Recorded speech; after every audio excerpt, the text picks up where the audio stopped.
السلام علیکم ورحمۃ اللہ وبرکاتہ۔ الحمدللہ والصلاۃ والسلام علی رسول اللہ۔ محترم ناظرین، ہم گفتگو کر رہے ہیں ہمارے معاشرے میں اٹھنے والی ارتداد کی لہر پر اور اس کا مقابلہ ہم کو کیسے کرنا ہے۔ اس کا مقابلہ کرنے کے لیے ہم کو ارتداد کے اسباب کو سمجھنا بہت ضروری ہے۔ مسلمان لڑکیاں مرتد کی ہو رہی ہیں، جب تک ان اسباب پر روک نہیں لگائی جائے گی، ان کا سد باب نہیں کیا جائے گا، ارتداد کے مسئلے کو قابو میں نہیں لایا جا سکتا۔ مہنگی شادیاں ایک بہت بڑا سبب ہے ارتداد کا۔ اور مہنگی شادیاں کیسے ارتداد کا سبب بن رہی ہیں؟ ہم نے نکاح کو اسلام نے جتنا زیادہ آسان کیا تھا، ہم نے اتنا ہی اس کو مشکل بنا دیا ہے۔ ہم کو افسوس کے ساتھ کہنا پڑتا ہے، لیکن ہمارے پاس لڑکیوں کے میسیجز آتے ہیں کہ شیخ ہماری عمر ہو گئی ہے 25 سال 28 سال 30 سال، کوئی رشتہ ہو تو بتاؤ۔ کنواری لڑکیوں کا کام نہیں تھا کہ اپنے لیے رشتے تلاش کرتے، یہ ان کے باپ کا کام تھا، یہ ان کے بھائی کا کام تھا، لیکن ہم نے نکاح کو اتنا مشکل بنا دیا ہوا ہے۔ آج لڑکیاں اگر مرتد ہو رہی ہیں تو اس کی ذمہ دار وہ تو ہی ہیں، اس کی ذمہ دار ہمارا معاشرہ بھی ہے جس نے نکاح کو اتنا مشکل بنا دیا ہے۔ لڑکیوں کے ارتداد کی بہت بڑی وجہ ہے ہمارا نکاح کو مشکل بنا دینا۔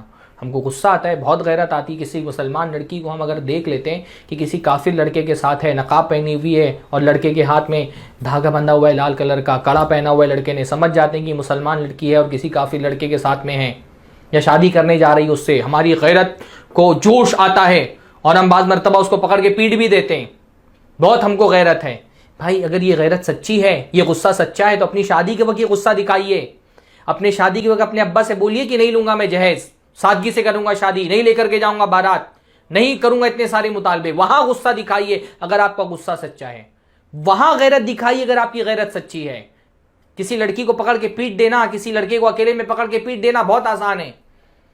اگر آپ طاقتور ہیں تو یہ طاقت اپنی شادی کے وقت دکھائیے۔ اگر آپ کو واقعتاً تکلیف ہے مسلمان لڑکیوں کی مرتد ہونے سے اور آپ ان کو ارتداد سے بچانا چاہتے ہیں، تو کسی مسلمان غریب لڑکی کا ہاتھ تھامیے اور آسانی کے ساتھ نکاح کریے جیسا شریعت نے نکاح کرنے کا حکم دیا ہے۔ ہم نے اپنی شادیوں کو ہندوانہ شادی بنا دی ہے۔ یہ مسلمانوں کی شادی نہیں، مسلمان کی شادی میں لڑکی پر 1 روپیہ بھی اللہ تعالی نے خرچہ نہیں ڈالا ہے۔ 1 روپیہ بھی لڑکی اور لڑکی کے گھر والے خرچہ نہیں کریں گے۔ جتنا مالی خرچ ہے وہ سب کا سب لڑکا برداشت کرے گا۔ مہر لڑکے کو دینی ہے، ولیمہ لڑکے کو کرانا ہے۔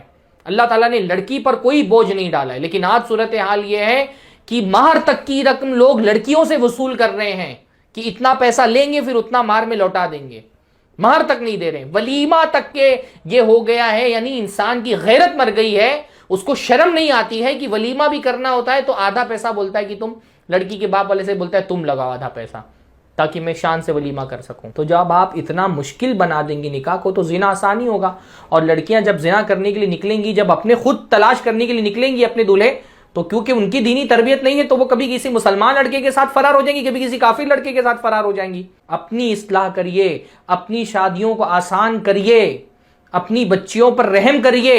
آج یہ لڑکیاں مرتد ہو رہی ہیں، آپ شادیوں کو آسان نہیں کریں گے، کل آپ کی نسلوں میں بھی لڑکیاں مرتد ہوں گی، آپ کے گھر میں بھی بچیاں پیدا ہوں گی، آپ کے حالات بھی تبدیل ہو سکتے ہیں۔ اگر آپ اپنی بچیوں کو، اپنی آنے والی نسلوں کو ارتداد سے بچانا چاہتے ہیں تو اس کے لیے بہت بڑا کام آپ کو یہ کرنا پڑے گا، اور یہ سمجھیے ایک طرح کا جہاد ہے۔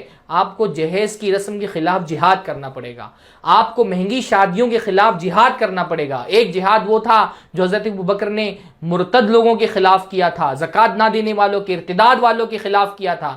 آج اگر ارتداد کے خلاف جہاد کرنا ہے تو یہ جہاد اپنی سوسائٹی میں، اپنی کمیونٹی میں جہیز مانگنے والوں کے خلاف کرنا پڑے گا، اپنی نفس سے جہاد کرنا پڑے گا جو آپ کو اس بات پر ابھارتی ہے کہ جہیز مانگو۔